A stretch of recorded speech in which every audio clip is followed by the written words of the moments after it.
Hello বন্ধুরা, কেমন আছেন? আশা করি সকলেই ভালো আছেন। তো আপনার মাঝে চলে আসলাম আরও একটি ভিডিও নিয়ে।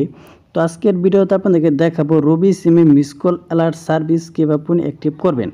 তো আমরা অনেক সময় দেখা যায় আমাদের মোবাইলটা কিন্তু বন্ধ থাকা অবস্থায় যদি আমাদেরকে কেউ ফোন করে আমরা কিন্তু বুঝতে পারি না। তো আপনি যে মিস কল অ্যালার্ট সার্ভিসটি অ্যাক্টিভ করে রাখেন, আপনার মোবাইলটা যদি 24 ঘন্টা বা 12 ঘন্টার জন্য বন্ধও থাকে বা পরবর্তী যখন আপনি অন করবেন, আপনার মোবাইলে যতজন ফোন দিবে সবগুলা কিন্তু আপনার নোটিফিকেশন আকারে শো করবে। আপনি বুঝতে পারবেন আপনার যেগুলো নাম্বারে ফোন আসবে সকল নাম্বার থেকে কিন্তু আপনার নোটিফিকেশন চলে আসবে। আপনার মোবাইল যদি 5 জনের ফোন দেওয়া থাকে বন্ধ থাকা অবস্থায়, যখন আপনি মোবাইলটা ওপেন করবেন আপনার সেই 5 জনের নাম সহ কিন্তু আপনার মোবাইলে নোটিফিকেশন চলে আসবে। তো আপনি রবি সিম মিস কল অ্যালার্ট সার্ভিসটি অ্যাক্টিভ করে রাখলে অনেকটাই সুবিধা পাওয়া যায়। তো কীভাবে আপনি এই রবি সিমে miss call alert service active করবেন তার পুরো প্রসেসটাই দেখিয়ে দিব।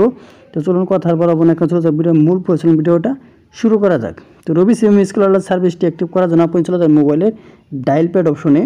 তো আমি আমার ফোনের ডায়াল প্যাড অপশনে চলে আসলাম। চলে আসার পরে আপনি ডায়াল করে দেবেন *121# *121 এই কোডটা আপনি ডায়াল করে দেবেন আপনার রবি সিমে। তো ডায়াল করার পর একটু আপনার আমাদের সময় নেবে। সময় নেওয়ার পর এখানে আপনি দেখতে পাচ্ছেন SMS গুনগুন, এখানে আপনি 6 উঠিয়ে দিয়ে সেন্ড অপশনের উপর ক্লিক করে দেবেন।